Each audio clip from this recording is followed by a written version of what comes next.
can't we get a deal off the ground?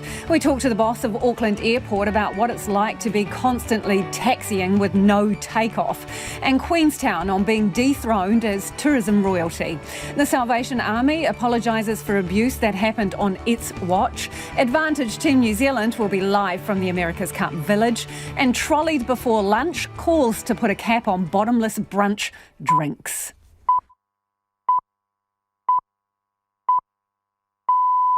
RNZ News at 5. Kia ora, ko Susana Leata tēnei.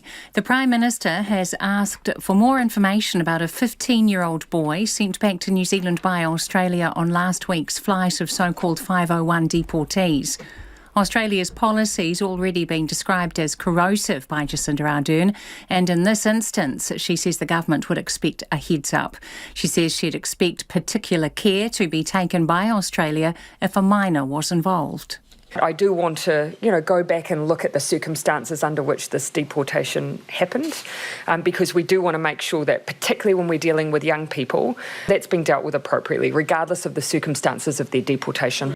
Jacinda Ardern says this is an issue that's arisen before, but has given no further details. The flight in question hit the headlines when Australia's Home Affairs Minister Peter Dutton described it as taking out the trash.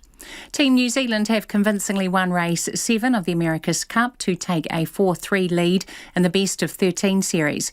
Having lost the battle off the start line, they came from behind to pass Luna Rossa on the third of the 6 legs and pull away to a 58-second win. There'll be more on the race and sports news shortly. The Salvation Army says it has deep regret and shame about its treatment of children and vulnerable people. The Army is responding to abuse outlined by survivors late last year to the inquiry into abuse and care.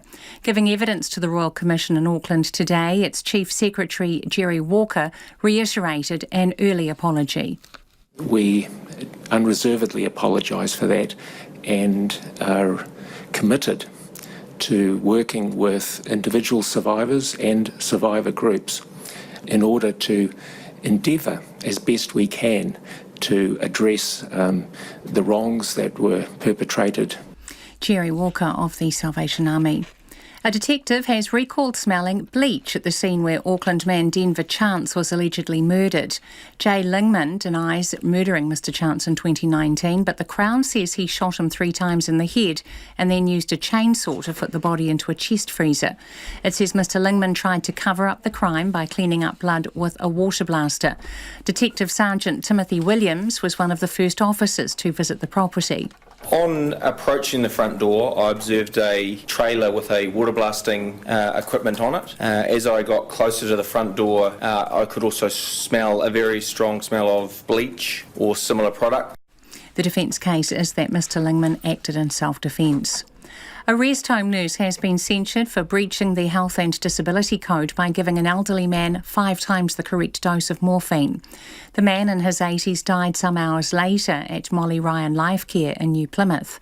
The Deputy Health and Disability Commissioner Rose Wall says the nurse was underqualified to administer the drug and the rest home systems were not robust enough to ensure that all staff complied with the medication management policy. Ms Wall recommended the nurse apologise to the man's family. Another nurse has also been censured and told to apologise to the family for not ensuring medically competent staff were rostered on. Taylor Swift's album Folklore has won Album of the Year at the Grammy Music Awards in Los Angeles. US rapper Megan Thee Stallion has won Best New Artist. Britain's Harry Styles won Best Pop Solo Performance for Watermelon Sugar, and HER's hit I Can't Breathe won Song of the Year. Earlier, Jojo Rabbit director Taika Waititi won for Best Compilation Soundtrack for Visual Media. There's no audience for the Grammys this year because of the pandemic, and performers are on 5 different stages. It's coming up to 4 minutes past 5. As you may have heard in the news, Team New Zealand have won 4-3 up in the America's Cup, comfortably winning race 7 on the Hauraki Gulf this afternoon. Luna Rossa led through the first 2 marks but were passed on the third leg by the cup holders, who went on to win by 58 seconds. Team New Zealand showed greater boat speed throughout the race, and helmsman Peter Burling says a few modifications are paying dividends. Really pleased with the way we're learning. Almost got him off the start. then they got that little jump and we just managed to keep digging deep and give ourselves an opportunity up that second beat, which was great to actually get a pass finally. But then also to extend the way we did after we passed was pretty pleasing as well. Race 8 is due to start in 10 minutes. Manchester United and Leicester City have strengthened their hold on top 4 places in football's English Premier League with wins, but Tottenham Hotspur's hopes have diminished with a loss to Arsenal in the North London derby. United had a 1-0 home win over 5th placed West Ham United, while Leicester City thrashed bottom placed Sheffield United 5-0. Tottenham lost 2-1 at Arsenal, while Brighton had a valuable 2-1 win at Southampton to move 3 points above third to bottom Fulham in the battle to avoid relegation. And American golfer Justin Thomas has won the Players' Championship by 1 stroke from England's Lee Westwood. That's the news. Gun laws examined. There's been for a long time a call on Parliament to have made the reforms that we've seen in recent time, but there'd been a political hesitance. In my mind, that wasn't justified. Bureaucrats questioned. I think you could effectively say that the community asset has been stolen by the Education Ministry, and of course it's got into the process now where it's very difficult to get it back. And anchors tangled. I think a couple of anchors that have been entwined. I mean, on the whole, people are getting there in good time, relaxing and being able to watch the day. Issues unravelled. Morning Report, weekdays from 6 on air and online. Now the short forecast from Met Service till midnight tomorrow. Northland to Waikato, Coromandel and Bay of Plenty. Fine spells and isolated showers. Gisborne and Hawke's Bay fine today apart from isolated showers, possibly thundery inland Gisborne. Showers for most places tomorrow afternoon or evening. Waitomo to Wellington, Central High Country and Wairarapa, mainly fine today apart from a few showers for the Central High Country. Scattered rain tomorrow. Nelson and Marlborough, high cloud increasing. A period of rain tomorrow morning, then becoming fine. Bulla and Westland rain with heavy falls spreading north today, brief rain tomorrow morning, then fine weather. Canterbury high cloud today, showers developing tomorrow morning, becoming confined to the foothills in the afternoon. For Otago, Southland and Fiordland, occasional rain or showers, becoming isolated tomorrow with fine spells increasing. And Chatham Islands, cloudy periods, rain tomorrow night. RNZ National, it's coming up to 7 minutes past 5. Thanks, Susanna. Kia ora, this is Checkpoint and I'm Lisa Owen. Tonight, the boss of Auckland Airport warns of the dire consequences of Australia eyeing up a new dance partner for its travel bubble. But first, Team New Zealand has stormed into the lead in the America's Cup, with the score now 4-3, with another race to come tonight. In a first for this regatta, Team New Zealand overtook Luna Rossa. Here's how the end played out, courtesy of TVNZ. They are coming down to the line. Emirates Team New Zealand. They trailed Luna Rossa by 8 seconds at the top mark on leg 1. They trailed at the bottom mark on leg 2. And all of a sudden, things clicked for the home boat. Emirates Team New Zealand now will cross the finish line and they will make it 4 points. Superlative racing from Peter Burling. And this Team New Zealand afterguard, they have done the job, coming from behind to take race 7. Our reporter Nick Trubridge joins us now from Auckland's Viaduct. Well, buckle up, Nick. It just got a bit exciting, didn't it? Talk us through that first race. It did, Lisa. We finally saw an actual drag race in this event. There's been 5 races so far, and each of those, whoever's won the start, who has gone on to win the race itself. And this one, Luna Rossa won the start. They were leading for a short time, not very long, barely 2 legs in fact, before they were overtaken by Team New Zealand, who then went on to win the race by a hell of a lot, Lisa, up around 800 metres. So finally, a bit of a drag race. People have been asking, why does the boat who wins the start always go on to win the race? But we saw something different this time. Fantastic. So what's it been like down there today? Well, Lisa, it's a Monday, obviously, but it's pretty much like a Saturday down here. You can probably see a few people walking behind me as we speak, a few people getting pictures by that America's Cup sign. The village itself is also really packed out with people. So a Monday in Auckland, Lisa, but you could be forgiven for thinking it was a Friday and people were taking work off early. This is today the main place, though, where Aucklanders can come and view the race. That's because we're back at course E, which they call the back paddock, Lisa. Ian Murray, who's the race director, has spoken about why they've gone to course E, and it's because of the wind once again, but he has acknowledged the fact that they would like to get racing back to course C, and that's because at course C, everyone can stand, Aucklanders can go and sit at North Head and actually see the action from the land. Whether we go back there tomorrow remains to be seen, or later in the week remains to be seen as well. But for today, this is the place to be if you want to catch the action. Thanks, Nick. We will cross back to you a little later in the program as we wait for that hotly contested second race of the day. It's bubble or bust for hundreds of businesses if New Zealand is cut out of a quarantine-free travel arrangement with Australia. There has been months of negotiations between the two countries, but nothing has quite got off the ground, with borders slamming shut with news of community COVID cases. Now, across the ditch, some states have allowed Kiwis in without quarantining, but New Zealand has not returned the favour. Prime Minister Jacinda Ardern says Australia moved the goalposts, which has exposed more complications. We were working previously on a completely different negotiation, an arrangement that was between New Zealand and Australia, one where we were seeking consensus on, because there are actually a number of complicating factors. I mean, who's eligible to travel? You know, because New Zealand and Australia have different rules around who are able to come into their countries. Are they still able to participate in the trans-Tasman quarantine-free arrangements? What would you do if another country wants to open up and you want to set up a third bubble or a fourth bubble? Those were all things we were working through in those protocols. Since then, obviously, we've had states open up. So, look, we're starting again with those plans. And that's fine. But it does mean we need to set up different protocols to work around that and make that work. One of the things to keep in consideration is, you know, it's perhaps at the moment you don't hear a lot of people raising issues about being stranded, but I can guarantee if we had a two-way quarantine-free arrangement, you would certainly hear if we had issues in Australia that caused us to take a pause and shut down flights, you would certainly hear concerns around people being stranded. So we need to be prepared for how we would manage that, particularly if people needed to get home. And now it seems the Aussies are looking at a new dance partner, Singapore, with reports across the Tasman suggesting the pair could have its own bubble up and flying by July. The boss of Auckland Airport, Adrian Littlewood, says it's a real risk New Zealand could miss out altogether. No, that's a real prospect and something I think we have to face up to and deal with. But we're hopeful that certainly the government's sort of messages around the importance of the Tasman, and I understand conversations have happened with countries like Singapore, mean that some kind of arrangement might be possible to connect those countries. How worried are you that we might end up being the third wheel here, that Australia and Singapore will reach an arrangement and we'll just be cut out because we're in the too hard basket? I mean, it's a real risk and one that we have to figure out. And obviously the vaccine rollout and how that plays will affect this. But equally, we can't, as a country, I think, be left behind while the rest of the world gets on. How much of a risk do you think it is that we could be cut out?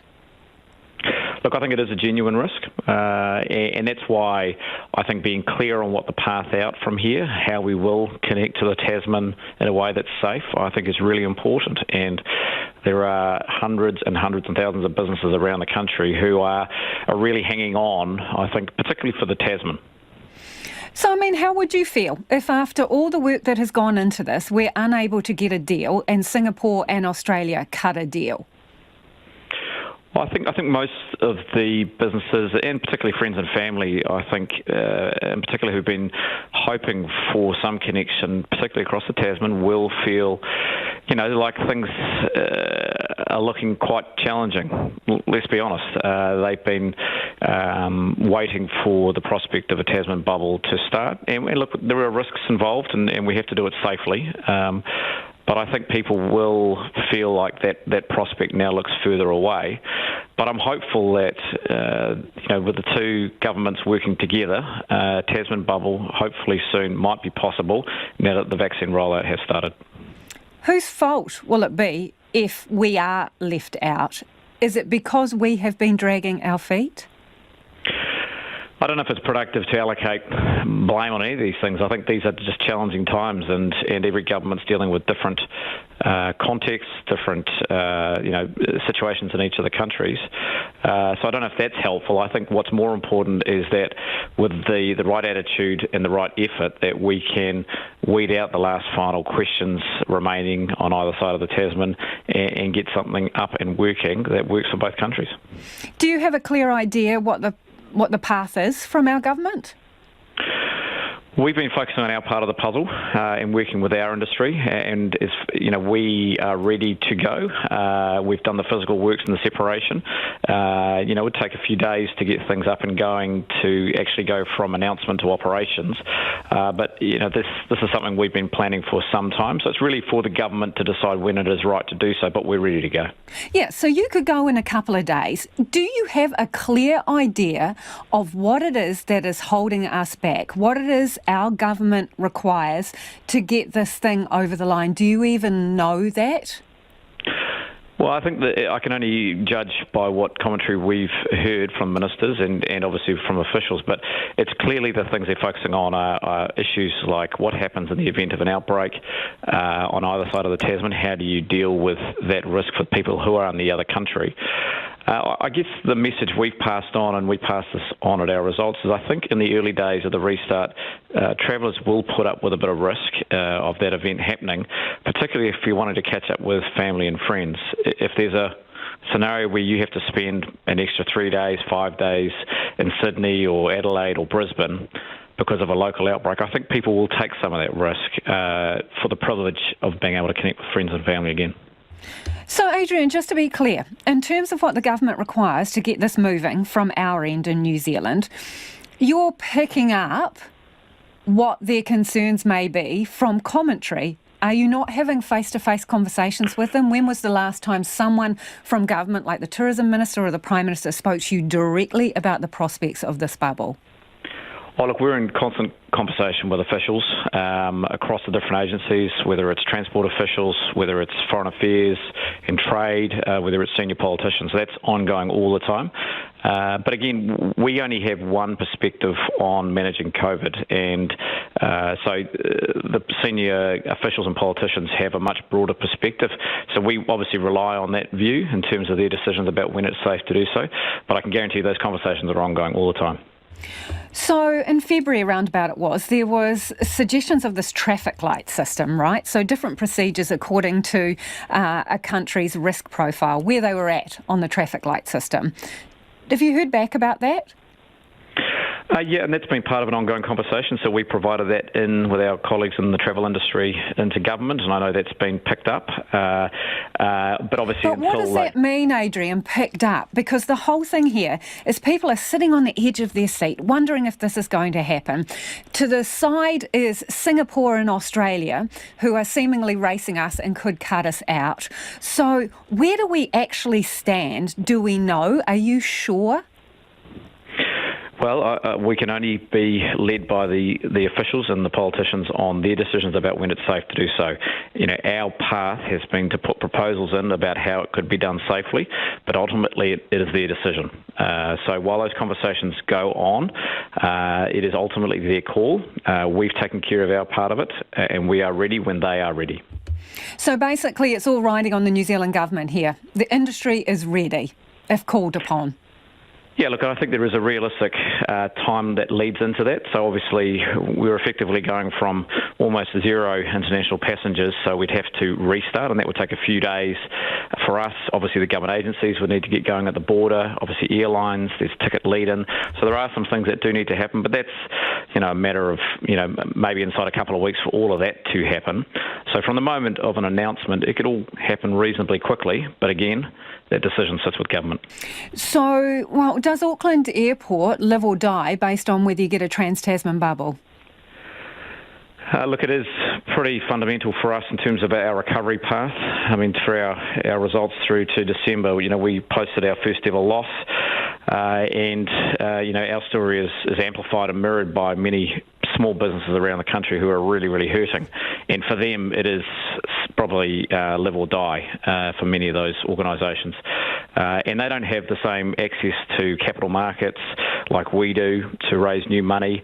They're all trying to plan out their next year with a high degree of uncertainty. And that's quite a difficult conversation to have with your bank when you're trying to say, I need to get through the next year, and you can't really describe when or how a recovery might look. And I think that's the really tough conversations that are happening around the country at the moment. How many of those do you think there are? Hundreds? Oh, hundreds, easily. I've spoken to many, even some medium-sized or large businesses for New Zealand who are really wrestling with this. They've invested millions of dollars in their businesses over years and have dipped hard into new equity to keep their businesses afloat, but are working through with their banks, and they don't know what recovery is because that path is still to be determined. And that's difficult, and that's one of the challenges we're all living through. If we don't get a quarantine-free travel bubble with Australia by the end of the year, what does that mean for the airport? Well, look, it means, we continue to look at our operations. We've, restructured our operations when COVID hit and unfortunately had to let a lot of people go, cancel a lot of projects, and we're hopeful of restarting those soon. And we have held on to people, because we are, hopeful that this will get going soon. We'll have to continue to look at our business, and we don't want to have to take further steps, but equally we have to match the status of the market and what's happening in travel. But we're ready to see our way through that. We've raised enough money to see our way through a range of recovery scenarios. But as I said before, we're a large business and we're fortunate in that regard. There are lots of smaller business for whom it will be really, really tough. Are you expecting a bubble before the end of the year? I'd like to think so. The indications are that with the vaccine rollouts and the risk in either country, a Tasman connection is absolutely possible and safe in our view. But again, we don't have all the data. That is really up to the officials and politicians to make that call. And that's the boss of Auckland Airport, Adrian Littlewood. Now, we're keen for your feedback on that one. Should we have a trans-Tasman bubble, or should we wait until both countries have herd immunity through vaccination? You can text us on 2101, tweet us at Checkpoint RNZ, or send us an email, checkpoint@rnz.co.nz. It is 21 minutes past 5 and you're with Checkpoint on RNZ National. Still to come on the program, we've got an update on a cash-strapped cafe feeding Auckland's homeless. Do stick around because, spoiler alert, it's good news. And just a quick update on the America's Cup. Race 8 is underway. The leaders switched a couple of times, but at the moment, Luna Rossa is ahead. I'm just going to check with the boss. Is Luna Rossa still ahead? Yep, I'm getting a thumbs up. They're still ahead. We'll keep you updated on how that goes. And just a reminder, Team New Zealand won the first race today, so are ahead 4-3 in the 1st to 7 series. Jacinda Ardern says she was only told this afternoon in response to media inquiries there was a 15-year-old boy on last week's deportation flight from Australia. It's just one of several flights carrying so-called 501s back to New Zealand, but hit headlines after Senior Australian Minister Peter Dutton said it was taking out the trash. A news crew was also given all access and fired questions at the deportees on the tarmac. Speaking to reporters this afternoon, Ms Ardern said she was seeking more detail, but would expect Australia to let officials know if a minor was involved. I have asked for a briefing on that. I don't have full details, but of course, we would have an expectation that regardless of the background, that we do treat minors in a particular way when we're dealing with deportation. Is it even legal to deport minors in this way, and what support is being offered to the teenagers? As you'd expect, officials that have responsibility for dealing with cases that involve minors, as I understand, are involved.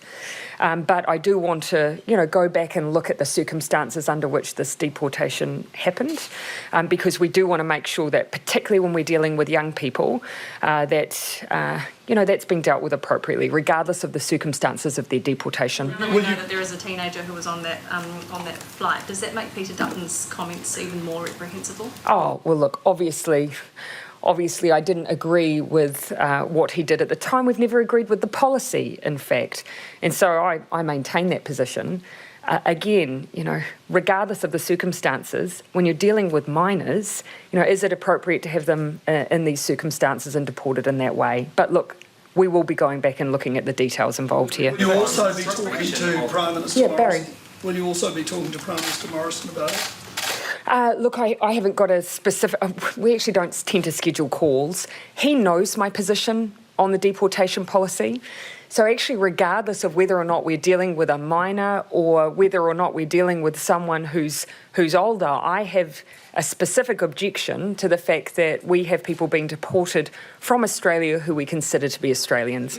Now, I don't have the specific details of this particular individual, but it is a minor, and I would expect particular care to have been taken in the way that a minor is dealt with. Would you not have expected to have known about this, given the nature of this policy and the... Oh, look, I would expect our officials to know, yes. Not necessarily, I don't get a breakdown every time there is a flight of 501s. I don't personally get a breakdown of the profile of those people being deported, but I would expect, and we have worked very hard to say to our Australian counterparts, even though we object to this policy, the least we can do is make sure we've got a protocol where we know where they're coming, we know what offences apply, and we know the profile of those being deported. Do officials know in this case? Look, that's why I don't want to go too far. I've only just been briefed on this. I know certainly that at this point, right now, those who need to know do, but how much advance notice I would need to check. Are you aware of any minors being deported previously? This has been an issue raised before. I would need to go back and look at the ages, but this has been an issue raised before, and we've also raised our objections before as well. And that is the Prime Minister speaking there. Oh, and just a quick update. Things are not going well for Team New Zealand at the moment. I think we almost went belly up. We will go to the America's Cup Village very soon. The Salvation Army has apologised for the historical abuse of people in its care. The organisation gave evidence at the Abuse and Care Inquiry being held in Auckland. Over the next 2 weeks, churches are being given a chance to speak about how they handle abuse cases and what support they give survivors. Our reporter Andrew McRae, who was at the hearing, compiled this report. I would like to reiterate on behalf of the whole of the Salvation Army our deep regret and our shame. He's Salvation Army's Chief Secretary in New Zealand, Jerry Walker. He says they unreservedly apologise for any wrongdoing and are committed to working with survivors in order to address in the best way they can what happened. Back in 2003, the then Territorial Commander for the Salvation Army stated clearly that we would not duck and weave, that we would be intentional about engaging with survivors in an appropriate way that was respectful of them. We have attempted to do that over the last 18 years. The Army's lawyer Jenny Stevens says when the Army first started to receive complaints of historical abuse back in the early 2000s, the response wasn't what it should have been, particularly to Janet Lowe, who was one of the first to lodge a complaint which covered her time in a children's home. At the time that her claim was received, there was shock within the Army, and there was, admittedly, disbelief about what she was saying had occurred. Because of the threat of legal action, civil legal action, insurers were called, lawyers were instructed, harsh, legalistic and uncaring letters were sent. The Royal Commission hearing started with an impassioned plea from a survivor group. The network of survivors of abuse in faith-based institutions says how the churches respond over the next 2 weeks will determine if their responses are life-affirming or life-destroying. A spokesperson, Liz Tonks, says the hearing will be the ultimate test of whether churches will put survivors ahead of their perpetrators. No survivor should ever experience the re-trauma they have of being required to report their abuse, have it investigated and negotiate redress with the institution that failed to keep them safe. Murray Heasley from the network left the Commission in no doubt how he wants the next 2 weeks of the hearing to run.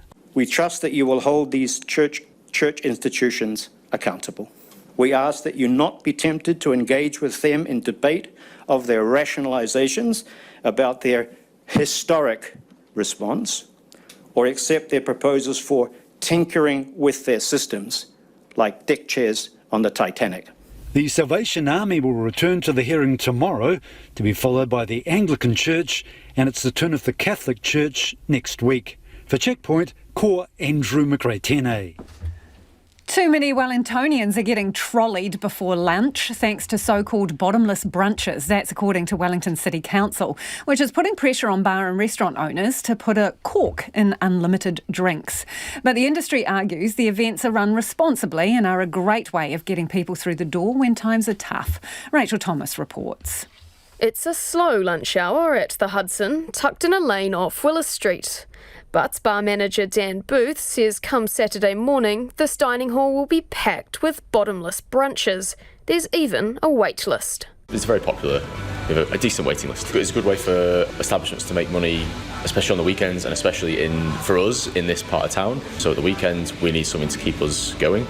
For $50, punters get a brunch-style meal, a big breakfast, pancakes or a burger, and can choose from an uncapped list of drinks, which includes a lager, mimosa or Aperol Spritz. Mr Booth says the drinks on offer are low alcohol to keep punters from getting too sloshed in the 2-hour time limit. But local authorities are asking bar and restaurant owners to turn off the tap.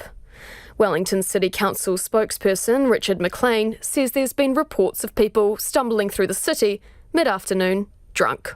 We've had these situations and complaints over the past few months about people getting, what's the technical term, getting trolleyed at lunchtime. These things were getting a little bit out of hand by all accounts. Bars and restaurants are not allowed to promote irresponsible drinking. It's a breach of liquor licensing rules. The Hudson's brunch isn't widely advertised. A small poster inside the restaurant promotes 2 hours of delicious. Mr McLean says the council is taking action alongside police, saying bar owners risk losing their licences if they don't act responsibly. One of the deals that we've come to with some of the bar owners is that they opt for a slightly less over-the-top arrangement where, say, for example, you can get 4 drinks rather than people drinking so much that they're walking sideways down the street at 2 o'clock in the afternoon. News of drinks limits reached the Facebook group Vic Deals, with one person claiming a well-known city bar now offered 4 drinks tokens, which was met with unfavourable comments. Keen brunches on the streets of Wellington say the crackdown is over the top. It's just a fun time. Keeps you nice and social. Everyone should know their own limits, but I don't think it should be a 4-drink limit. I personally haven't experienced the bottomless brunch. It was something that I've really been looking forward to as a uni student. It's a good way to get drunk on it on the weekend. I've only been to one bottomless brunch before, and I think I only managed to get in 4 or 5 drinks. I wouldn't say that it was bottomless anyway. Others believe the limit is fair. I guess it's fair that there's a limit to it because you can't have people at lunchtime, drunk off their face. Yeah, if it's unlimited, then there's always going to be those people who are going to go over and above their limits. That probably is a problem for the city. Jeremy Smith is the managing director of the Trinity Group, which owns the Arborist, a known spot for weekly bottomless brunches. He's voluntarily put the events on hold, but they may return with drinks tokens. Mr Smith, who is also the president of Hospitality New Zealand, says it's wrong to target a single event. The whole thing is it doesn't change our responsibility. So if police and liquor licensing are saying they think some bars are not applying the act correctly, then go and talk to them. But don't pick on a particular promotion and say it's the promotion that's causing it. He says times are tough and the industry needs to be creative to attract customers. And as the Hudson's waitlist would suggest, there's no shortage of appetites when it comes to a boozy brunch. For Checkpoint, Rachel Thomas. Well, I don't think it's pushing the boat out to say race 8 is not going very well for Team New Zealand. So let's cross back to Nick Trubridge, who's at the America's Cup Village in the Viaduct. What's going on, Nick? Hi Lisa, it's a disaster to be frank. I came to you before with the news that Team New Zealand had won that first race fairly easily after overtaking Luna Rossa. The second race, they looked like they were about to do the same. They were about to overtake Luna Rossa. They then tacked in the wrong direction and touched down on the water, which means they came off the foils. They were effectively a sitting duck, Lisa. There was nowhere for them to go. Luna Rossa obviously now sailing away with this one and look like they are going to level this regatta up 3-all. And so how did people down there react at that point? It was disbelief, Lisa. There's obviously a good group of Italian supporters down here, so they were literally standing up, waving their Italian flags around and yahooing at the screen. The Team New Zealand fans, on the other hand, they had their faces in their palms and were shaking their heads. It was unbelievable, Lisa. We were just about to overtake Luna Rossa once again, and wrong direction, straight down into the water, absolutely nowhere to go. So, as I say, complete and utter change in fortunes in race 6 for Team New Zealand. So we're basically putting it to the finish line at the moment, as I understand it, and where will it be from here if it comes up for all, which it sounds like it's going to be? It does look like it's going to be, Lisa. As for where to from here, well, the next day's racing is obviously supposed to be tomorrow, Tuesday, but they've already said that winds for that are looking relatively light, so Team New Zealand and Luna Rossa will at this stage have to wait till Wednesday until they face off again. And decide, Lisa, who's going to take the advantage in this regatta again, because each time someone's got a lead, the other team has sort of jumped back up next to them, so it really is still effectively going to still be 0-0 and anyone's to take. Thanks, Nick. Nick Trubridge down there at the viaduct, where things have gone a little awry for Team New Zealand, and it looks like it's going to be 4-4 at the end of today's racing.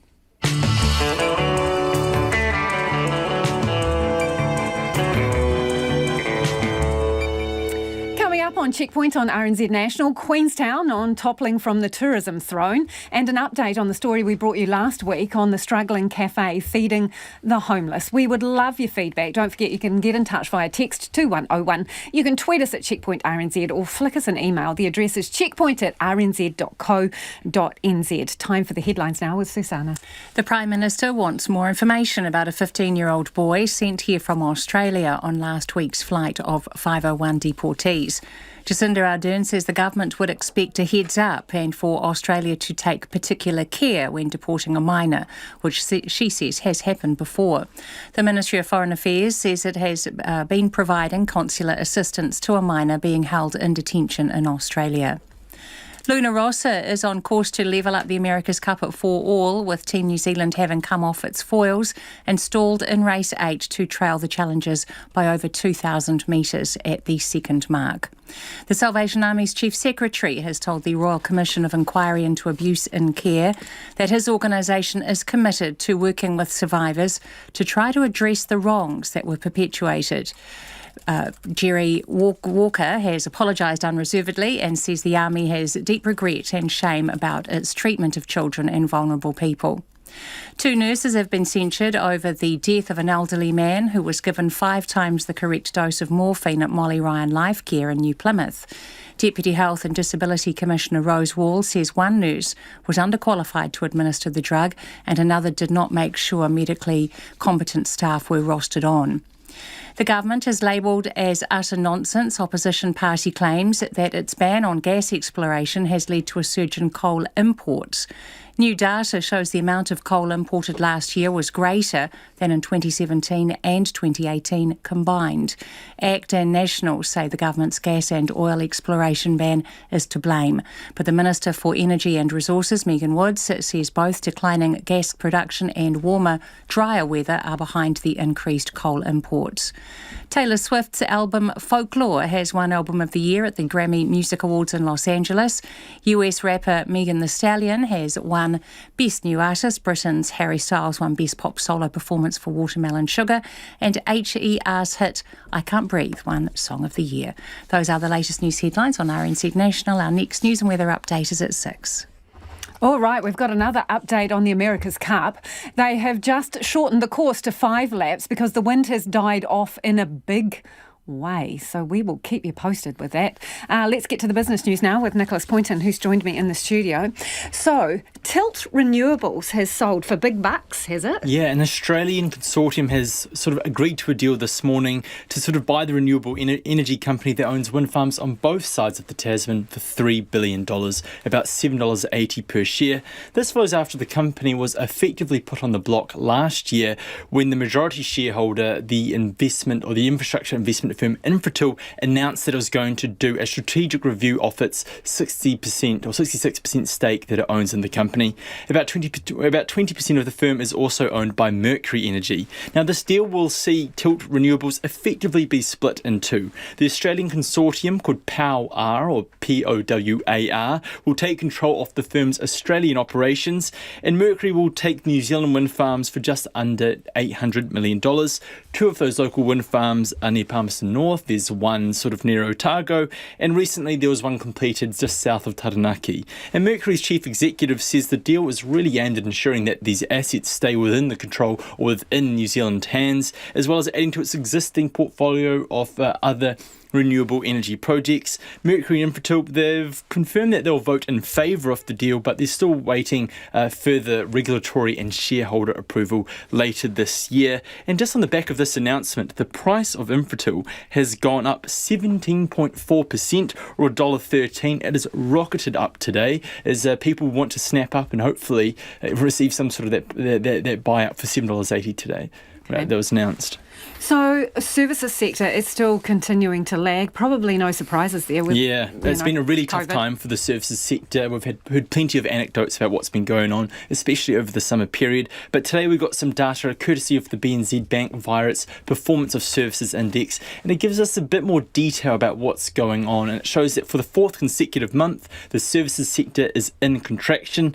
And when you look at the sub-measures of things like sales, new orders, supply deliveries, they all are well below the historic averages. Those supply chain issues continue to be a real handbrake on activity. Unsurprisingly, when this data is broken down by different industries within the services sector, accommodation, cafes and restaurant businesses, those are the ones that are really struggling the most, whereas financial services, retail trade and communication services seem to be in reasonably high demand. Within the data, though, there is a clear regional disparity, which shows that there was a bit of a slowdown really in northern parts of the country, sort of pointing towards the effects that we've had of those recent snap lockdowns. If there is one bright spot in the data, it's the employment sub-measure is above 50. Anything above 50 signals growth in this particular index, which is the first time it's been in about 2 months. And BNZ senior economist expects that when the March data comes out next month, we'll see a bit of a rebound, reflecting the fact that these lockdowns are well and truly behind us. Touch wood. And what other numbers have you got, Nicholas? Well, the NZX is up 1.3%, or 165 points, to 12,592, really reflecting that positive news coming out about the sale of Tilt Renewables. The dollar is at 72 US cents, 93 Australian, and because we haven't mentioned it recently, Bitcoin has shot up about $10,000 since we last spoke about it. It's at 83,500 Bitcoin in New Zealand dollar terms. Thanks, Nicholas. Nicholas Poynton there. And I'm hearing, let me confirm, that Team New Zealand has gone to the lead. Yes, I'm getting a thumbs up from the control room here. Would you believe it? It was doom and gloom before, and now we are ahead of the game. Let's see how long that lasts for. And we will go back down to the viaduct before 6 to update you on what is happening there. But let's head south now. Queenstown has gone from being described as tourism's crown jewel to a vilified community facing vitriol, and told it's getting what it deserved. But businesses say it's not just the iconic destination that's been in the crosshairs of online hate, with the tourism sector also copping a lot of flack. Tourism reporter Tess Brunton has more. Here's just a sample of some of the social media hate Queenstown businesses have faced this year. We've revoiced the comments. Queenstown have made their own bed and now they have to lie in it. No pity from someone who, like everyone else, was overcharged in that town. These constant news stories about pompous Queenstown business owners bleating about lost business are getting a bit repetitive. Most of us really don't care. A little over Queenstown stories and their hardship, it is affecting as many businesses and people outside of the playground of the rich and famous just as hard. Queenstown, cry me a river, then set up a jet boat rip-off operation on it. Villa del Lago hotel owner Nick Kittle has heard it on Talkback Radio, anecdotally from other operators and online. I thought that the whole government approach to managing COVID-19 was to be supportive of each other. This is definitely not supportive of each other. I just don't get why New Zealanders want to do that. I mean, we haven't been making such a solid contribution to people's enjoyment of this country for such a long time. We're now paying the highest price for health protection. We remain welcoming of New Zealanders and international travellers alike, so why try to kill us off? He says tall poppy syndrome is a phrase that keeps on cropping up. people here feel that we're being victimised because we were a shining success for a long time, the leading light of New Zealand's largest services export sector, and people aren't necessarily always going to embrace that as a positive thing. And, we feel that we've made a fantastic contribution to the welfare of this country, both in terms of its public health and its economic growth. Many operators RNZ spoke to acknowledge the vitriol is there, but say they don't want to stick their necks out or feed it. While online vitriol isn't new, the volume is increasing. Haka Tours and ANZ Nature Tours General Manager Eve Lawrence says it's popping up in her inbox. I get it all the time on LinkedIn with comments saying tourism is getting what it deserves, but I just think that it's crazy. And this is coming from people that really don't truly understand the value of what we provide. She's suggesting a campaign to showcase what tourism does contribute back to the communities and the environment.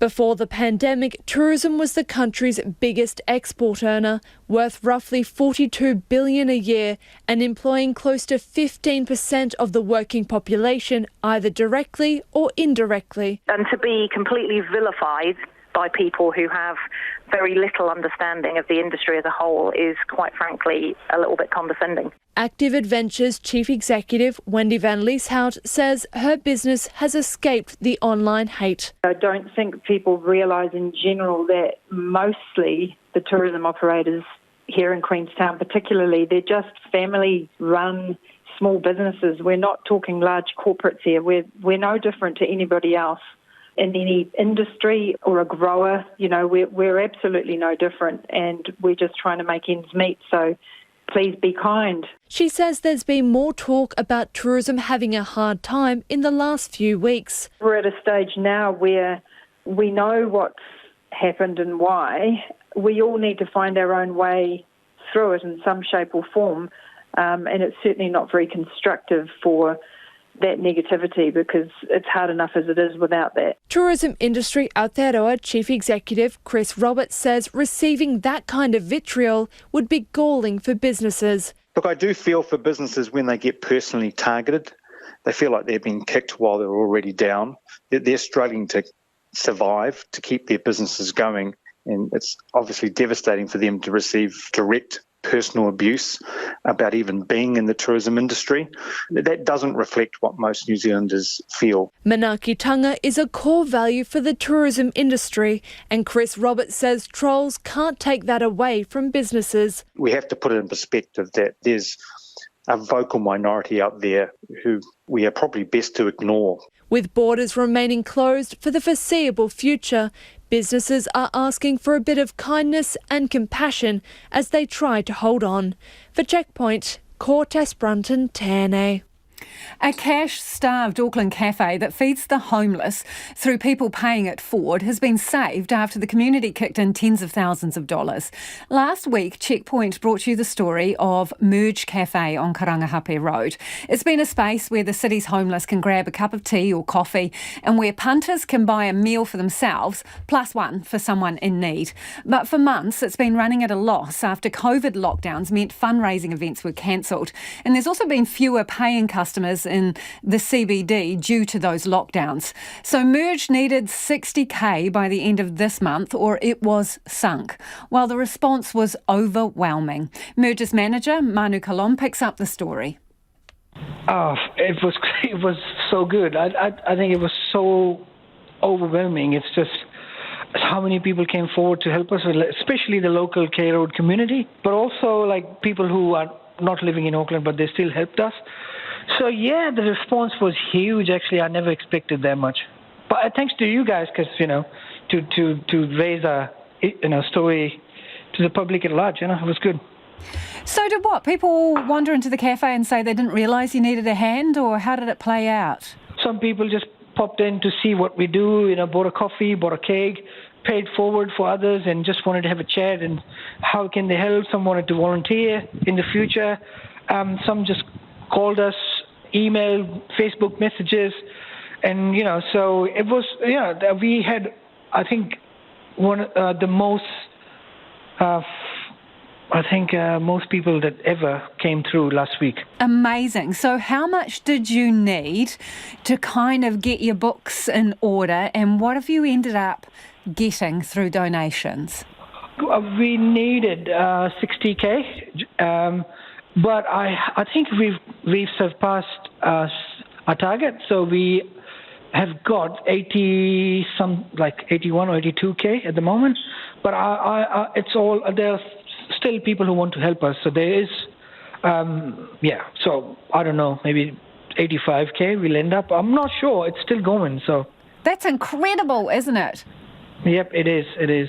I'm really, really happy. And so are the people. So especially with the people who come in here, this is like their home, and they live on the streets, or they're on shoestring budgets, or they're pensioners, and they've been asking this since last week. There was always this question: oh, if you guys close, where are we going to go? And so I was just trying to reinforce positivity, but again, now we can actually say, hey, you don't need to worry about it. We're not going anywhere.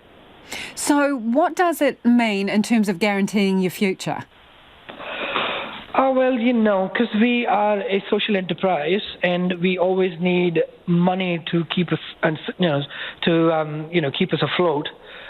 This cash injection that it's very helpful for us to actually keep the doors open for, I don't know how long, but at least for a few months for sure.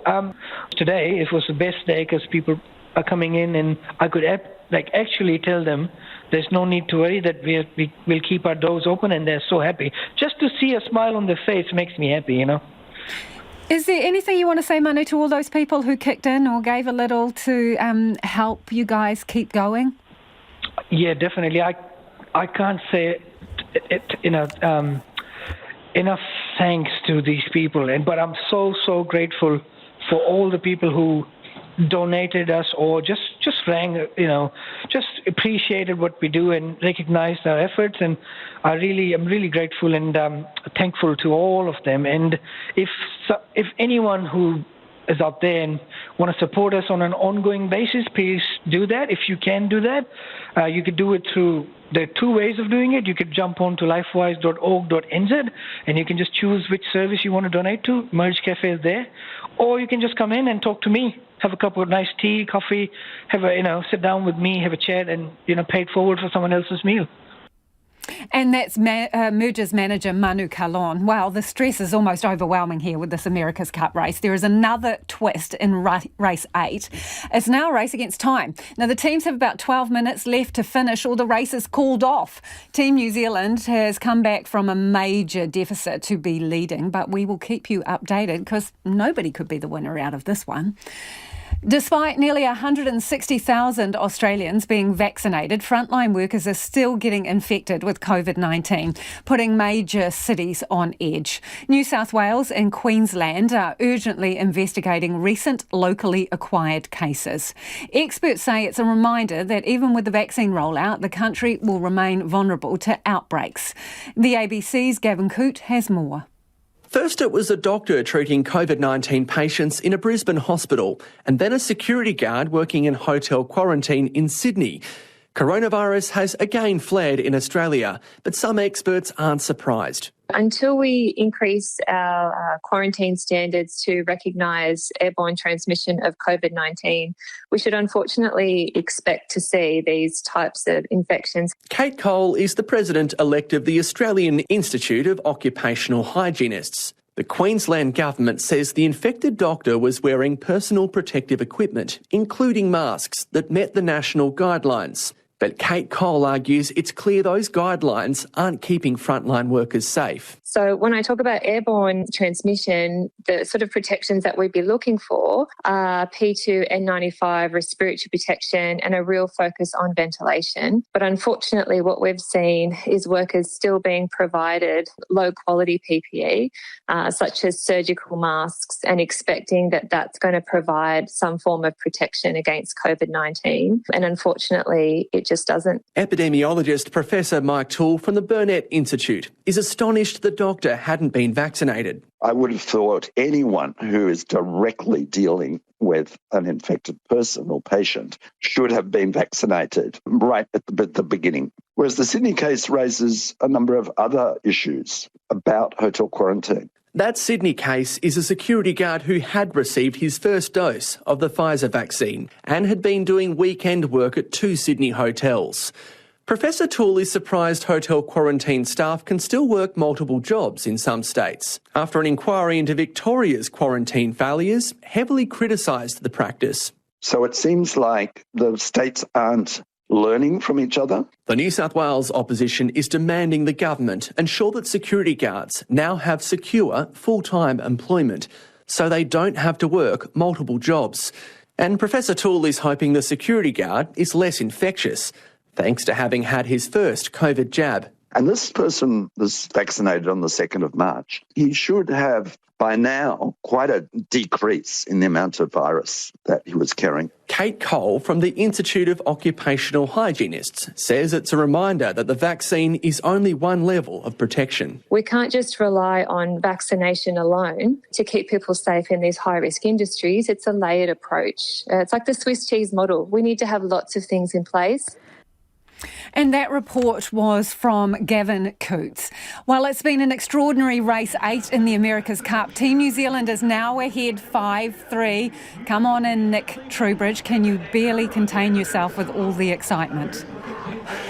Lisa, I feel like a bit of a fool because when I came to you before, I said it was a disaster for Team New Zealand, that they were a sitting duck, that Luna Rossa was sailing away with this race. Well, literally just after we crossed back to the studio, Luna Rossa went round one of the gates and they became a sitting duck. They completely lost speed, they completely lost the wind, and they were dead in the water. Team New Zealand then catching up, rounding the gate and going straight past the Italians, and then pretty much sailing all the way home with it, Lisa, and as you've just said, are now up in this regatta by 2 races. So a really healthy margin and a really, really wacky day and a really wacky race, Lisa. Obviously, of note also, this is the first time in any race day in this regatta that a team has won 2 races on the day. So Team New Zealand now really in the box seat after just a ridiculous second race on Monday. A massive comeback too, because I'm hearing the numbers were about Luna Rossa 4 minutes ahead, and then basically they swapped positions and swapped the lead over the time. Yeah, exactly. A complete role reversal. It was that looking that bad for Team New Zealand where I was ready to go home. I think most of the Team New Zealand supporters were here too because they thought, oh, well, it's all over. There's no way our boys can get back into this. But as soon as we started talking about their fortunes having gone down the sink, their fortunes changed completely. And Luna Rossa, as I say, were a sitting duck. Team New Zealand going straight past them, Lisa. You did this for them, Nick, by trash talking them. You made them pull it together and get it over the line. And also they were racing the clock too, Nick. We almost timed out on this one.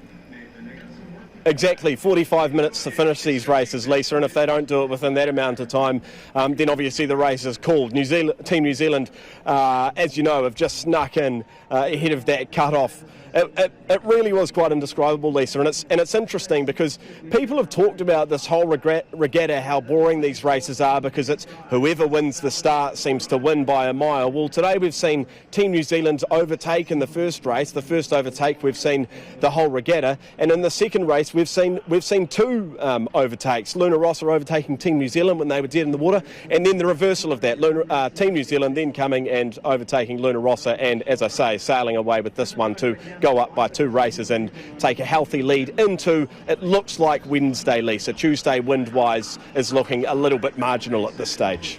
Thanks, Nick. Nick Trubridge down there at the America's Cup Village. A detective has recounted the lead-up to discovering the body of Denver Chance in a chest freezer. Jay Lingman denies murdering Mr Chance but has pleaded guilty to 3 charges of possession of drugs for supply. Jean Bell reports from the High Court at Auckland, and a warning, parts of her story may distress some listeners. Hey, g'day, how's the day? Not too bad. That's the story. Hey, my name's Tim Williams from the Western Police. Yep, no worries. Hey, we're here doing an area canvass in relation to a missing person. Yep, sure thing. I don't know if you've heard about it. That's audio from a video played in court today in the trial of Jay Lingman. You can hear the accused answer his front door and welcome officers in. It was taken by Detective Sergeant Timothy Williams while carrying out a search for Denver Chance in Kingseat, south of Auckland. He was one of the police officers who first visited Mr. Lingman's property, where Denver Chance's body was later found. Answering questions from Crown Prosecutor Gareth Kays, Detective Sergeant Williams said Mr. Lingman seemed jittery and nervous when he visited. Mr. Lingman struggled to use his phone. His hands were shaking.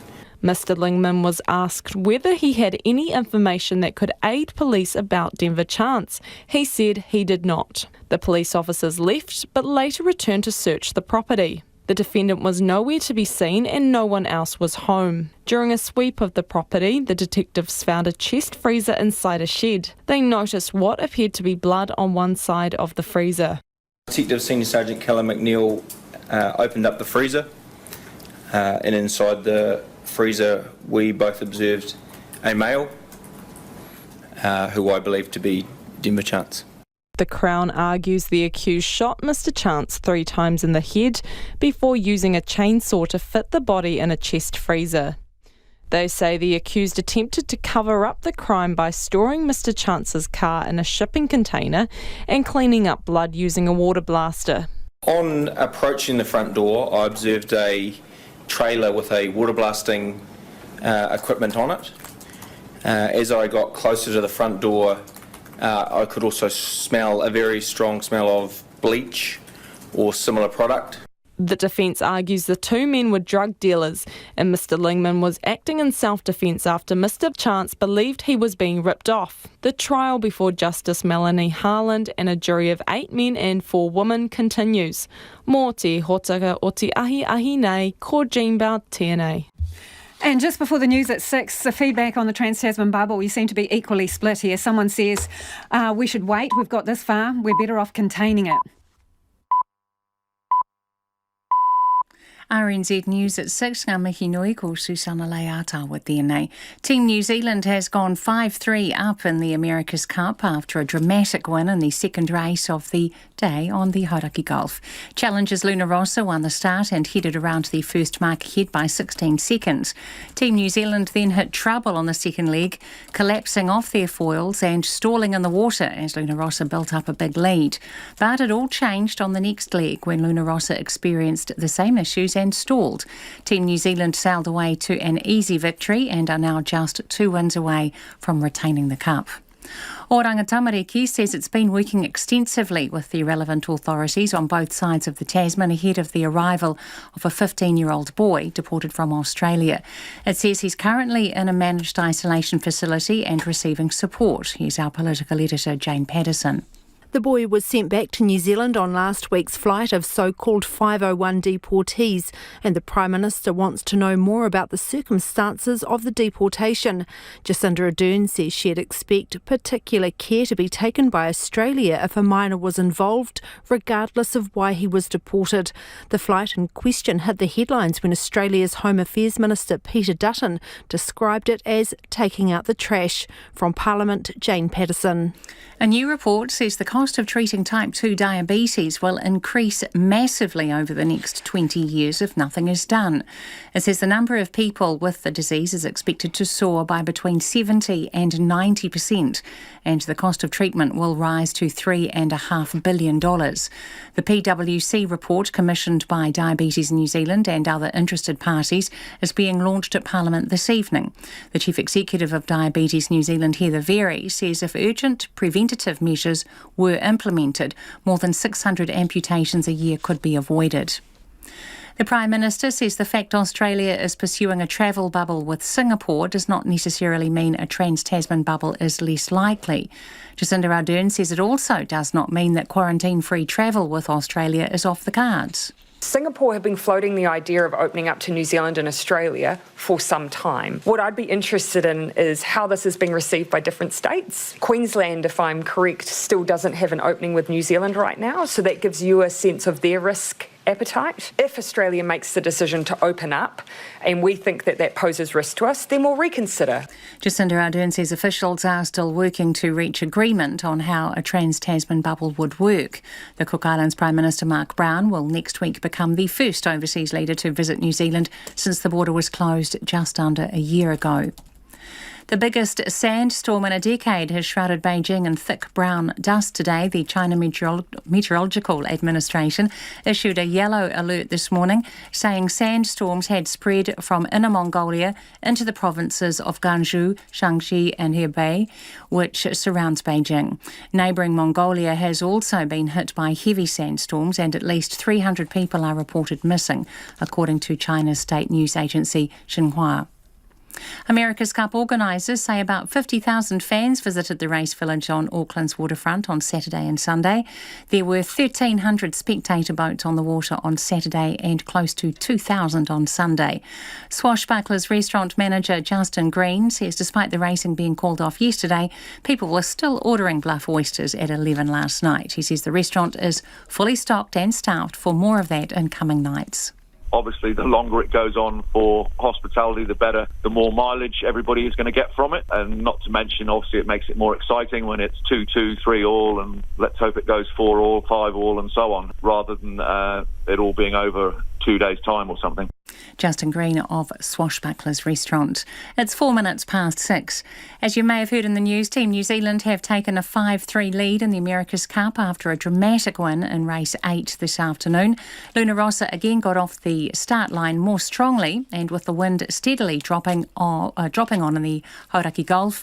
A small mistake by the cup holders on leg 2 gave the Italians a huge lead. But as the breeze continued to drop, a small error by Luna Rossa at the third gate took them off their foils, allowing Team New Zealand to storm from behind and go past to claim a thrilling victory. Team New Zealand now need 2 wins to take the best of 13 series and retain the cup. Phoenix football coach Ufuk Tale says a few small adjustments have made a big difference as the team have finally found winning form after a slow start to their season. The Wellington side go into tonight's A-League game against Western Sydney Wanderers, hoping to add another victory to back-to-back wins from their last 2 matches. Tale says a more compact structure has paid dividends at both ends of the field. We've tweaked a few things in the last couple of games in the sense of being probably a little bit more compact and a bit more hard to beat defensively. And the most pleasing part is we've been a lot more clinical in front of goals when we've got up to the other ends. Winning games builds confidence, and the more that we win games, the more that they'll be confident with the ball as well. Tonight's game kicks off at 9:05. And American golfer Justin Thomas has won the Players' Championship by 1 stroke from England's Lee Westwood. That's the news. Tonight on Nights, Ingrid Horrocks talks about her new book, Where We Swim. Much more than a meditation on taking a dip, although taking dips forms a big part of it. Pianist Rachel Church is putting the music of Leo Janacek into context, and senior staff sports journalist Zoe George brings her feminist perspective to the weekend sport on Nights with me, Brian Crump, after the news at 7 on RNZ National. Now the short forecast from Met Service to midnight tomorrow. Northland to Waikato and Bay of Plenty and Coromandel, fine spells and isolated showers. Gisborne and Hawke's Bay, fine tonight apart from isolated showers, possibly thundery inland Gisborne. Showers for most places tomorrow afternoon or evening. Waitomo to Wellington, Central High Country and Waited Upper, mainly fine tonight. A few showers for Central High Country, scattered rain tomorrow. Nelson and Marlborough, high cloud increasing, a period of rain tomorrow morning, then becoming fine. Buller and Westland rain with heavy falls spreading north tonight. Brief rain tomorrow morning, then fine weather. Canterbury, high cloud tonight, showers developing tomorrow morning, becoming confined to the foothills in the afternoon. For Otago, Southland and Fiordland, occasional rain or showers, becoming isolated tomorrow with fine spells increasing. And Chatham Islands, cloudy periods, rain tomorrow night. RNZ National, it's 7 minutes past 6. Thanks, Susanna. Kia ora anō. This is Checkpoint and I'm Lisa Owen. Labour has had a slight dip in political popularity, but Judith Collins has had her lowest rating yet as preferred Prime Minister, according to the latest One News Colmar Brunton poll. Tonight's poll puts Labour at 49%, that's down 4%. National at 27%, up 2%. ACT are at 8% and the Green Party on 9%. New Zealand First are still registering 2% in support, and the Māori Party also gets 2%. As for preferred Prime Minister, Jacinda Ardern is out in front on 43%, while Judith Collins is on 8%. David Seymour sits at 4%. And Christopher Luxon makes an appearance on 2%. Well, joining me now to discuss this is our political editor, Jane Patterson. Hi, Jane. Let's start with the preferred Prime Minister numbers, actually, because that's where there's been the most significant shift, isn't there? Talk us through that drop around Jacinda Ardern's numbers there. And are we talking kind of a COVID hangover here?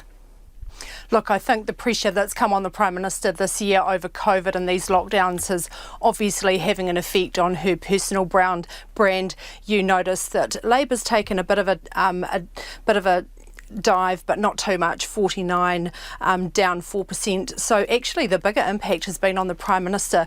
I do think with these lockdowns this year, despite the good news about the vaccines, there's been a lot of niggle with these particular Auckland ones, a lot of pressure coming on the Prime Minister and the Cabinet, and I do think that's probably reflected through these numbers for preferred Prime Minister this afternoon. Yeah, so she's still on 43%, but that's a drop of 15 points. And then if we look at Judith Collins, she's down as well. Yet we see Christopher Luxon, the new National MP, former boss at Air New Zealand, he's still sitting there at 2%. Should she be worried? Yeah, well, maybe Christopher Luxon, the only thing that he's had publicity around as being the Air New Zealand CEO at the time with those military contracts with Saudi Arabia. So maybe that's, in terms of publicity, not always a good thing. He has featured in these preferred Prime Minister stakes, so it's never a good thing for a leader to have your MPs bumping up in those preferred Prime Minister stakes. Simon Bridges also making a very small showing in those as well. Like, I think for Judith Collins, her ratings remain low, 8, down 4%. She has come back into a year, obviously bringing that caucus together after the election defeat. I think actually doing a pretty good job of keeping the lid on things. She has been taking quite a cautious, I'd say, approach to criticisms about COVID. They have learnt the lesson from Simon Bridges about being too confrontational. So while she has been in the news and pushing stories, she hasn't been too confrontational against the government, and maybe that lack of profile perhaps catching up with her as well now. But I think too, again, just that general attitude, the public attitude to National reflected in its continued low poll rating. It's at 27, up 2, but certainly nowhere near the recovery the party will be hoping for. Interestingly, ACT is holding steady, according to this poll, at 8%, and David Seymour, the leader there, on 4% in the preferred Prime Minister stakes. So is he the default opposition leader in some ways if we're judging by the amount of coverage and traction he is getting? Look, he's certainly been very active, and particularly on COVID, there's been plenty of fodder for opposition leaders through the past months or so, and David Seymour has been one pushing hard for New Zealand to follow the likes of Taiwan, and has been getting quite a lot of coverage. I would note, though, that David Seymour and Nicole McKee on gun control have been the most outspoken, and the MPs getting the most profile. The rest of the ACT caucus has been relatively quiet. So it'll be interesting to see how the public starts to respond to that wider caucus when there's more exposure of those other MPs. But David Seymour's still doing a good job holding up that profile and holding up the party vote as well. Thanks, Jane. That's our political editor, Jane Patterson, joining us live from Parliament there. Advantage Team New Zealand. After an extraordinary day of racing, Team New Zealand is now in the box seat to defend the America's Cup. Team New Zealand came from behind in both races to take the win. In the second race, they collapsed off their foils, looking gone for all money, with Luna Rossa pulling out to a 4-minute lead. But the fortunes changed for the Italians. A penalty and a lack of wind had them floundering. New Zealand maintained their pace and took the lead. Here's the moment they crossed the line, courtesy of TVNZ. Races 7 and 8 will both go to Emirates. Team New Zealand, an extraordinary day on the Hauraki Gulf. Well, the last tack, that was the one. Emirates Team New Zealand 2 come from behind victories on day 4. A day like no other in America's Cup history. Emirates Team New Zealand cross the line. They have a 5-3 lead in the 36th America's Cup. So, Team New Zealand is now 5-3 up in the battle for the old mug and could win it tomorrow if it takes both races. A lot of chatter about whether there's going to be enough wind tomorrow, but we will have full coverage on Checkpoint tomorrow night.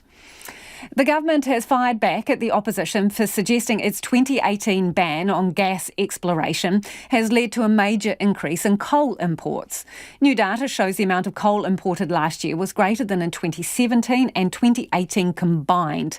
But the government says the increase has nothing to do with them. Here's political reporter Katie Scotcher. At the end of last year, the Prime Minister Jacinda Ardern announced a climate emergency. Move government notice of motion number 1 in my name regarding a declaration of a climate emergency. But at the same time, in the same quarter, 41% more imported coal was arriving in this country compared with the same time in 2019. National's Barbara Kuriga offers this explanation. It is because the gas supplies are starting to become more scarce than they were. Everyone agrees gas supply is scarce, but why that is disputed. The government blames declining gas production and warmer, drier weather, while opposition parties blame the government, and in particular its 2018 ban on oil and gas exploration.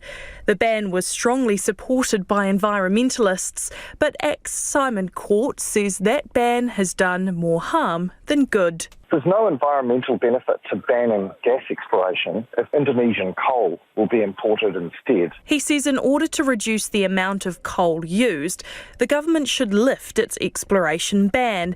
Mr Court says if that happened, gas could be used as a transition to renewable energy fuel instead of coal. While the other technologies and solutions catch up, because those technologies, like hydrogen, like biogas, are in development now and will be available very, very soon in New Zealand at a commercial scale. But in the meantime, we need to have gas as a backup for the next 10 to 15 years. National's Barbara Kuriga has also thrown her support behind reversing the gas exploration ban. If I could reverse it tomorrow and actually have those gas reserves drawn up while we're building the renewable energy, that would be an ideal situation, but we're dealing with companies that have really sort of closed the door now, so I'm not naive enough to think that there's a real simple process for getting them back. But the Minister for Energy and Resources, Megan Woods, says it's utter nonsense to suggest the increase has anything to do with the government's ban on gas exploration. But it's time, as a country, we face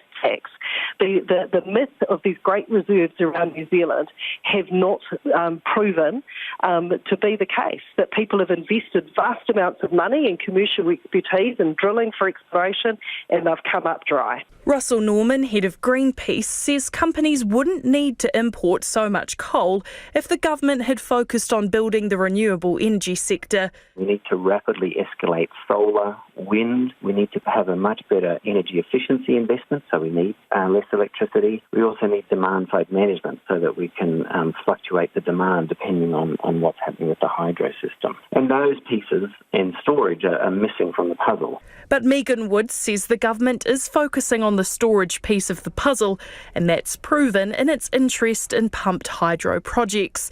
She says building more wind turbines isn't the solution, and the government is working to ensure that when there are declines in gas production and warmer, drier weather, companies don't need to rely on coal. Ātuiti whari parimata, mo te hōtaka o te ahiahi nei, ko Katie Scott Churaho. It's 17 minutes past 6 and you're with Checkpoint on RNZ National. Britain's most senior police officer is refusing to resign in the face of fierce criticism over how her force handled a weekend vigil. 33-year-old Sarah Everard was kidnapped and killed while walking home earlier this month. A serving police officer has been charged with her murder. The BBC's Mark Easton reports. As darkness descended on the vigil for Sarah Everard, what had been a peaceful and respectful demonstration of female solidarity turned ugly. Police moved in to disperse the crowd. There was pushing and shoving, with a number of women taken away in handcuffs. 4 were arrested for public order and coronavirus regulation breaches, among them Jada. They had put me in the handcuffs.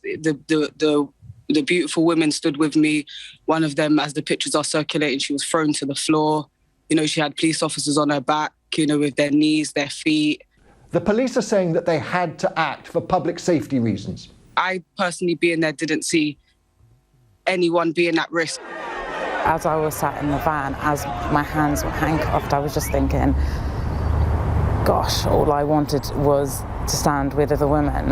The fear that has been brewing for years. From a very young age, we get harassed and we're aware of the abuse and violence against women. The sight of women who'd come to stand together against male violence being manhandled has led to a chorus of criticism from across the political spectrum. The Home Secretary described the footage as upsetting and demanded a full report from Scotland Yard. The Labour Mayor of London, Sadiq Khan, called the scenes unacceptable. The leader of the Liberal Democrats was among those demanding Metropolitan Police Commissioner Dame Cressida Dick resign. The focus really of this weekend should be on Sarah Everard and her family, but it is right also that the police explain their actions. The police put their foot down before they put their boot in, and at every stage they made the wrong call. The Metropolitan Police were already being investigated for their handling of events around the Sarah Everard murder inquiry. Last night, after midnight, a senior officer emerged to defend their approach to the vigil, insisting they had to enforce the law. Police must act for people's safety. This is the only responsible thing to do. The pandemic is not over, and gatherings of hundreds of people from right across London and beyond are still not safe. There's evidence to suggest that some of those who attended the vigil had been looking for trouble. And the police have been criticised before for not intervening in protests during the pandemic, notably by the Home Secretary. But the death of Sarah Everard sparked an outpouring of anguish that required the most delicate and sympathetic handling. The Met stands accused of getting it badly wrong. Mark Easton with that report in London. In Florida, spring breakers are making their annual pilgrimage to the beach, cutting loose after a year of lockdowns and quarantines. But health experts are warning the country's at a turning point in the pandemic as highly contagious variants rapidly spread. The Centre for Disease Control and Prevention says Florida leading the nation in infections of the UK variant. CNN's Joe Johns reports. Spring break in South Florida, where college students might not be the only ones hitting the beaches. Experts fear COVID-19 and variants of the virus are coming too, as the decline in cases across the country starts to level off. Even though the numbers have gone down, over the last couple of weeks they've plateaued.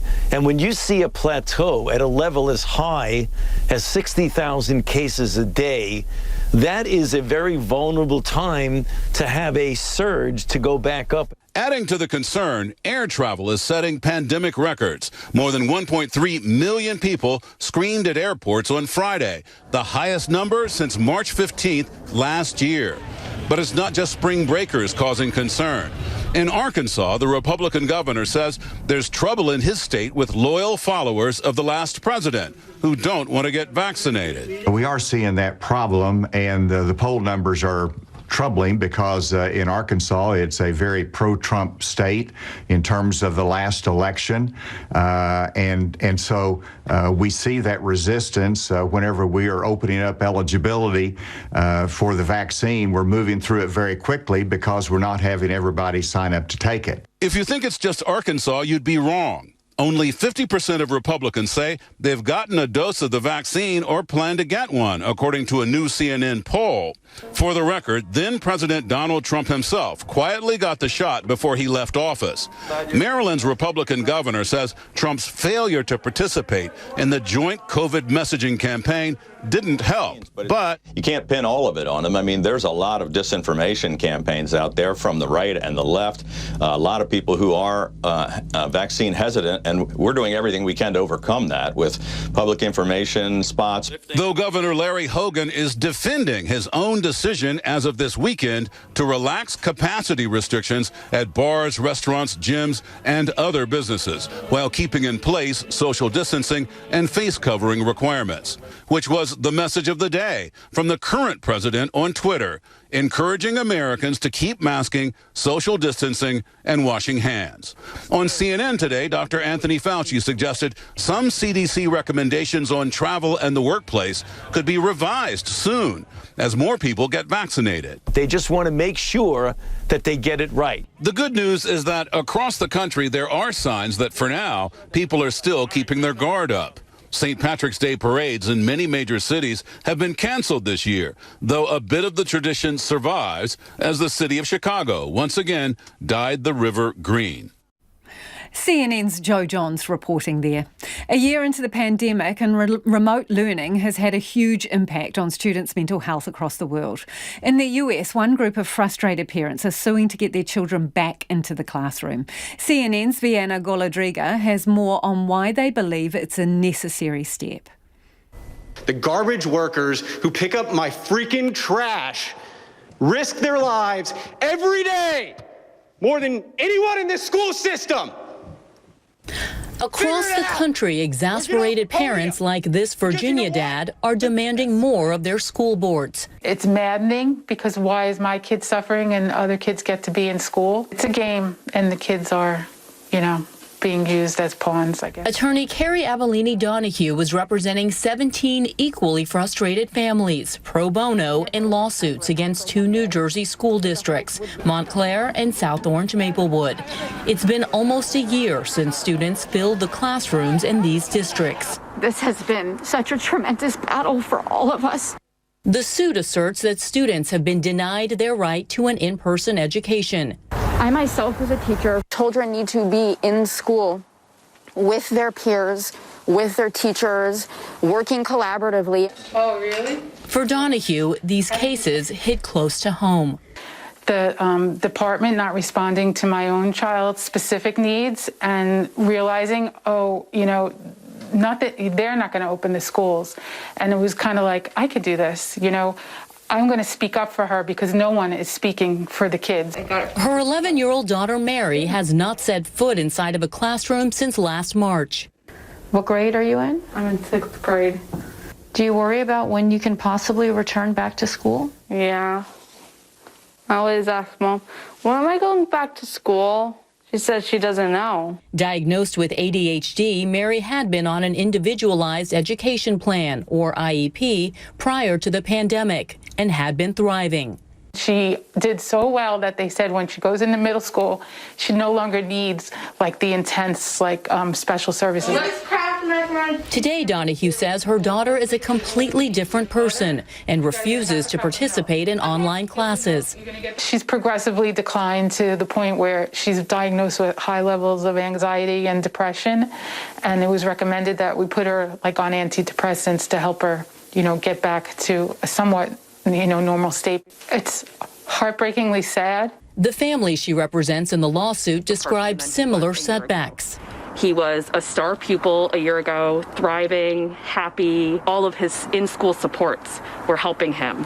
My son is an emotional mess now. He's depressed. He's not interested in anything. He doesn't talk. He wasn't even participating. He wasn't turning his camera on. And this is a kid who had tested as gifted in the 99th percentile, now getting essentially D-level grades.